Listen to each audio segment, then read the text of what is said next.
1989 जिस दिन शिलान्यास हुआ उस दिन देवोत्थानी एकादशी थी। फर्स्ट कार सेवा जिस दिन गोलियां चलाने की बात हुई 30 अक्टूबर 1990 देवोत्थानी एकादशी थी। और 9 नवंबर 2019 जिस दिन कोर्ट का जजमेंट आया 8 और 9 नवंबर को देवोत्थानी एकादशी थी। अब मानिए तो संयोग और मानिए तो दैव योग। देवता उठे थे तो देवता भारत को दैवी स्थान तक ले जाने के लिए उठे थे।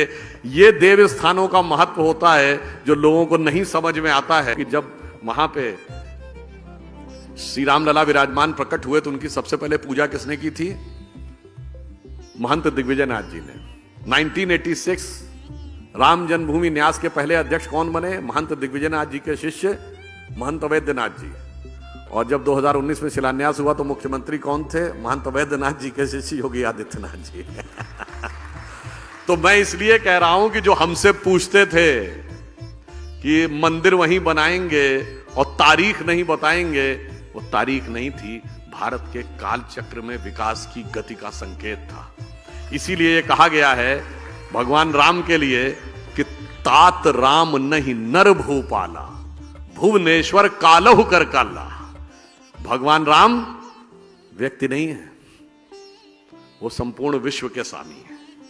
इसलिए उनका मंदिर कोई इमारत नहीं थी और मंदिर की तारीख कोई डेट नहीं थी, वो भारत के एलिवेशन का था। और ये भी संयोग देखिए, वो तब मंदिर बनने जा रहा है अगले साल।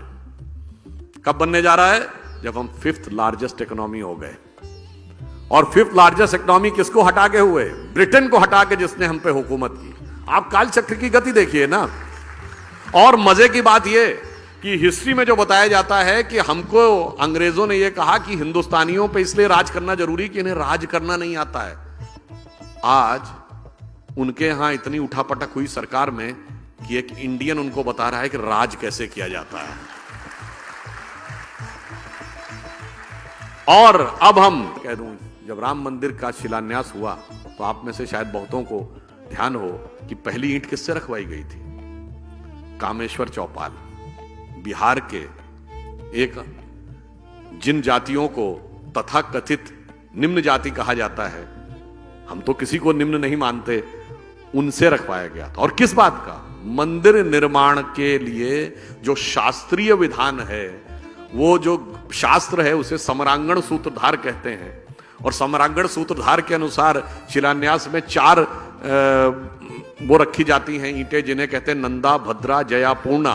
और उससे साथ हमने पहली 5वीं ईंट पहली रखवाई थी। किससे?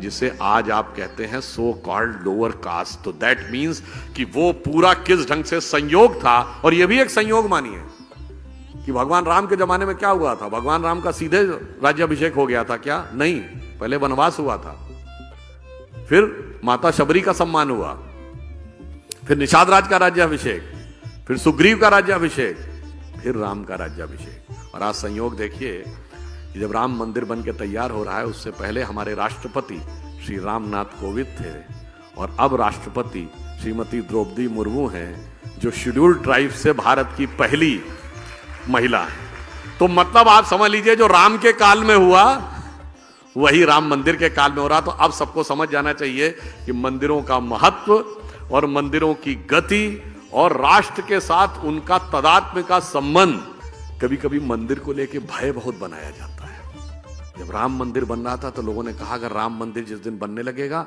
उस दिन मिडिल ईस्ट के देश पेट्रोल देना बंद कर देंगे। आज राम मंदिर भी बन रहा है और अबू धाबी में भी मंदिर बन रहा है।